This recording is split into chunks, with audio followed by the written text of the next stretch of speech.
ఎలాంటి భద్రత ఉంది, మనం వెళ్ళేటటువంటి మాల్స్, మనం వెళ్ళేటటువంటి రెస్టారెంట్స్, ఎగబడి తినేటటువంటి ఫుడ్ ఎంతవరకు సేఫ్గా ఉంటుంది? రామేశ్వరం కెఫీ ఎప్పుడు కిటకిటలాడుతూ ఉంటుంది. దానికి వచ్చినటువంటి క్రేజ్ కావచ్చు, మరొకటి కారణం ఏదైనా కూడా అక్కడ తినడానికి వెళ్ళే ప్రజలు అమాయకంగా వెళ్తారు, కొనుక్కొని తినొస్తారు. కానీ ఘటనలు మనం చూస్తూ ఉన్నాం. బెంగళూరులో కూడా అదే కెఫేలో అక్కడ నిర్లక్ష్యం కారణంగా, అక్కడ చెకింగ్ సరిగ్గా లేని కారణంగా ఆ ఘటన చోటు చేసుకుంది. అదృష్టవశాత్తు ఎవరికి ప్రాణ నష్టం జరగలేదు, గాయాలతో బయటపడ్డటువంటి పరిస్థితి. ఒక చిన్న అలర్ట్గా, ఒక పాఠంగా దీన్ని తీసుకొని ఎన్నో సంస్థలు, ఎన్నో రెస్టారెంట్స్, ఎన్నో మాల్స్ దీని నుంచి నేర్చుకోవాల్సింది. కానీ నేర్చుకున్నాయా? హైదరాబాద్లో అలాంటి పరిస్థితి ఉందా? అక్కడ ఆ రోజు జరిగిన తర్వాత ఇక్కడ ఏమైనా మార్పు కనిపించిందా? దీన్ని తెలుసుకునే ప్రయత్నం చేసింది బిగ్ టీవీ టాస్క్ ఫోర్స్. పెద్ద పెద్ద malls, famous restaurant, transit points అన్నీ కూడా హిట్ లిస్ట్లో ఉంటూ ఉంటాయి. వాటన్నిటికీ కూడా వెళ్ళి చెక్ చేసే ప్రయత్నం చేసింది మా టాస్క్ ఫోర్స్ టీం. ఎప్పుడు ఎక్కడ ఎలా అటాక్ జరుగుతుందో నో బడీ క్యాన్ గెస్. అలాంటి పరిస్థితే బెంగళూరు రామేశ్వరం కెఫేలో జరిగింది. ఆ ఘటనతో దేశంలోని ప్రముఖ నగరాల్లో సెక్యూరిటీ టైట్ చేశారు, తనిఖీల పేరుతో హడావిడి సృష్టించారు. రోడ్ల మీద సరే, కానీ రెస్టారెంట్లకు వెళ్తూ ఉంటారు, రద్దీగా ఉండేటటువంటి కొన్ని ప్రాంతాలకు వెళ్తూ ఉంటారు, మాల్స్కి వెళ్తూ ఉంటారు. అక్కడ చెకింగ్ ఏ రేంజ్లో ఉంది? ఎందుకంటే సాధారణంగా ఘటనలు జరిగేది బాగా రద్దీగా ఉండేటటువంటి ప్రాంతాల్లో. ఇప్పుడు అన్నీ మామూలుగా అయిపోయి ఒక్క రోజులో సెక్యూరిటీ టైట్ చేశారు, చెకింగ్లు జరిగాయి, అన్నీ హడావిడి జరిగింది, మీడియాలో కూడా న్యూస్ రావడం జరిగింది. కానీ అన్నీ కూడా సైలెంట్ అయిపోయినటువంటి పరిస్థితి. మళ్ళీ యథాతథంగా ప్రయత్నాలు జరుగుతూ ఉన్నాయి. సో యథాతథంగా మళ్ళీ ఎవరి పనుల్లో వాళ్ళు నిమగ్నం అయిపోయినటువంటి పరిస్థితి. సెక్యూరిటీ విషయంలో హైదరాబాద్ ఎంత అలర్ట్గా ఉంది? బ్లాస్ట్ తర్వాత హైదరాబాద్లో హై అలర్ట్ ప్రకటించారు అధికారులు. ఎయిర్పోర్ట్ కానీ, అలాగే రైల్వే స్టేషన్ కానీ, బస్ స్టేషన్లు కానీ, సినిమా హాల్స్, మాల్స్, అలాగే రెస్టారెంట్లు, బేకరీస్ పైన అన్ని చోట్ల కూడా పోలీసులు చాలా క్షుణ్ణంగా కూడా భద్రతాపరమైన ఏర్పాట్లు చేశారు. చాలా క్షుణ్ణంగా కూడా వారు తనిఖీలు చేస్తున్న నేపథ్యం అయితే ఏర్పడుతుంది. ఇప్పటికే పలు మాల్స్కి కానీ, అలాగే రెస్టారెంట్లకి అన్నింటికీ కూడా అధికారులు పూర్తి స్థాయిలో భద్రత పెంచమని ఆ యొక్క మాల్స్ అధికారులకు కూడా వాళ్ళు చెప్పిన నేపథ్యంలో ప్రస్తుతం మనము శరత్ సిటీ మాల్ దగ్గర ఉన్నాం. దీన్ని ఏఎంబి మాల్ కూడా అంటారు. ఇక్కడ భద్రతా ప్రమాణాలు ఎంతవరకు పాటిస్తారు? ఎందుకంటే రోజుకి వేలాది మంది కస్టమర్స్ అందరూ కూడా ఇక్కడ ఎంటర్టైన్మెంట్ కోసం కానీ, షాపింగ్ చేయడం కోసం కానీ, సినిమా చూడడానికి కానీ పెద్ద ఎత్తున వస్తారు. వారందరూ కూడా పూర్తి స్థాయిలో క్షుణ్ణంగా వారు చెక్ చేస్తున్నారా లేదా, కారులో తెస్తున్నటువంటి ఆ యొక్క బ్యాగేజ్లు కానీ, వస్తువులు కానీ పూర్తి స్థాయిలో చెక్ చేస్తున్నారా లేదా, లేకపోతే వాళ్ళు బ్యాగులు తీసుకెళ్తున్నారు కాబట్టి ఆ బ్యాగ్స్ అంతా కూడా ఓపెన్ చేసి వారు ఏ వస్తువులు క్యారీ చేస్తున్నారు అనేది కూడా చెక్ చేసి అనుమానితంగా ఉన్నటువంటి అంతా కూడా పంపించేస్తున్నారా, లేకపోతే అనుమానితంగా ఉన్నటువంటి వ్యక్తుల్ని ఏ విధంగా వీళ్ళు చూస్తారనే దానిపై కూడా పూర్తి స్థాయిలో ఒకసారి మనం చూడబోతున్నాం. లోపలికి మనం ఇప్పుడు అన్ని ఏఎంబి మాల్లో మొత్తం కూడా తిరగబోతున్నాం. అది ఎలా ఉంటుంది, వాళ్ళు సెక్యూరిటీ సిబ్బంది వారు ఎలా స్పందిస్తున్నారు, అందరినీ నీట్గా చెక్ చేస్తున్నారా లేదా కూడా ఒకసారి మనం చూద్దాం. ఓకే, సో ప్రస్తుతం నేను ఏఎంబి మాల్కి వచ్చాను. నిన్న బెంగళూరులో ఎక్కడైతే బాంబ్ బ్లాస్ట్ జరిగిందో, బాంబ్ బ్లాస్ట్ జరిగిన తర్వాత హైదరాబాద్ అంతా కూడా హై అలర్ట్ ప్రకటించారు. షాపింగ్ మాల్స్లో కానీ, రెస్టారెంట్లో కానీ, పెద్ద పెద్ద బేకరీస్లో కానీ, రైల్వే స్టేషన్ కానీ, బస్ స్టాప్లో అన్నింటిలో కూడా నిన్నటి నుంచి పూర్తి స్థాయిలో చాలా తనిఖీలు చేస్తున్నారు, చాలా క్షుణ్ణంగా తనిఖీలు చేస్తున్నారు. అయితే హైదరాబాద్లో చాలా పెద్ద మాల్స్ ఉన్నాయి. ఆ మాల్స్కి రోజు కస్టమర్స్ వేలాది మంది వస్తుంటారు. ఇక ఎంతమంది వస్తారు షాపింగ్ చేయడానికి, సినిమా చూడడానికి కానీ, ఇంకా ఇతరత గేమ్స్ కోసం కానీ చాలా వరకు వేలాది మంది వస్తుంటారు కదా.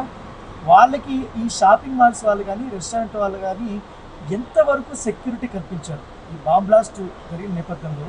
వీరు ఎంతవరకు కూడా అలర్ట్గా ఉన్నారు? ఇప్పుడు నేను ఒక కార్లో దిగాను, బ్యాగ్ తీసుకున్నాను, బ్యాగ్లో కొన్ని వస్తువులు పెట్టుకొని పోతున్నాను. ఈ వస్తువులు వారు నిజంగానే చెక్ చేస్తారా లేదా అనేది కూడా ఒక డౌట్. ఎందుకంటే దీంట్లో కొన్ని వస్తువులు ఉన్నాయి, నేను చూపెట్టాను. చాలా క్లియర్గా చూడండి. టేబుల్స్, ఇలాంటి పెద్ద బ్యాటరీస్, తర్వాత మరొక టేబుల్స్, లైట్లు, ఇలాంటివంతా వైర్లన్నీ తీసుకెళ్తున్నాను.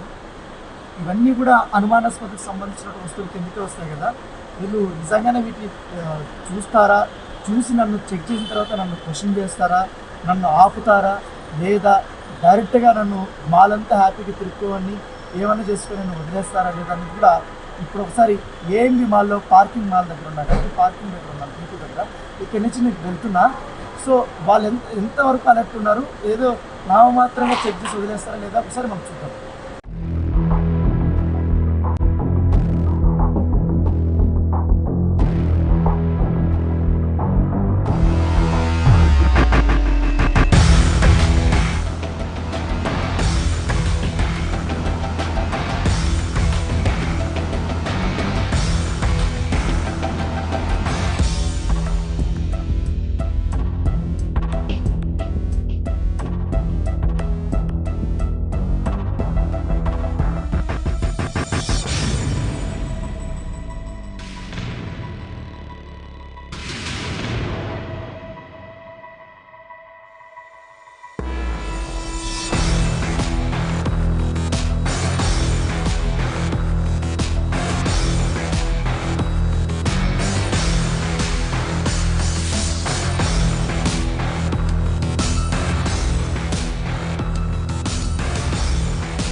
చెకింగ్ అయిపోయింది. మనోడు అక్కడ డిటెక్టర్ దగ్గర ఉన్నాడు కానీ పెద్దగా నన్ను చెక్ చేయలేదు. వేరేగా ఫోన్ మాట్లాడుకుంటాడు. ఒక అమ్మాయి అక్కడ కూర్చుంది. ఆ అమ్మాయి మొత్తం బ్యాగ్ అంతా చూస్తుంది, దాంట్లో ఉన్నటువంటి కేబుల్స్ గారు అవన్నీ కూడా చూస్తుంది అనుకున్నా కానీ తను కూడా ఏం చేయకుండా జస్ట్ జిప్ ఓపెన్ చేసింది. గోవాన సో నేను వచ్చేసాను. సో అప్పుడు నేను ఇంకా పైకి వెళ్ళడానికి ప్రయత్నిస్తాను. అక్కడే చెక్ చేస్తాను.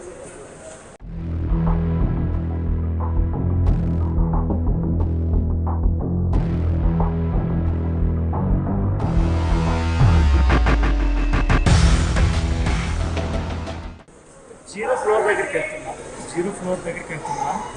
సో నేను మొత్తం షాపింగ్ కానీ అవన్నీ కూడా చేయబోతున్నా. తిరుగుతున్నా మొత్తం షాప్ అంటూ సినిమా హాల్ అన్నీ తిరుగుతా. వాళ్ళు ఎవరన్నా డౌట్ వచ్చి నన్ను పట్టుకుంటారు ఏమో చూస్తున్నాం. ఎందుకంటే ఈ హడావిడి అంతా చూసి నా బ్యాగ్ ఏమో నిండిగా ఉంది. ఎవరన్నా అప్పుతారని అడుగుతారా లేకపోతే తిరిగినటువంటి కస్టమర్స్ అనుమానిస్తారా లేదో చూద్దాం.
నా బ్యాగ్ చెక్ చేసింది లేదు.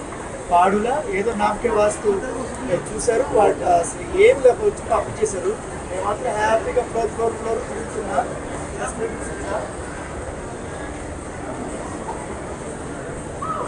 ప్రతి ఫ్లోర్ నేను తిరుగుతున్నా. షాపింగ్ చేసుకోవడానికి కూడా పనిలో వాళ్ళు ఉన్నారు. నన్ను కూడా ఎవరు గమనించడం లేదు. బ్యాగ్ తీసుకొచ్చిన బ్యాగ్ నిండిగా ఉంటుంది. నాకు పెట్టి వదిలేసి వెళ్తున్నా కూడా ఎవరు పట్టించుకోరు. అసలు బ్యాగ్లో ఏముంటుందో కూడా చెక్ చేయరు.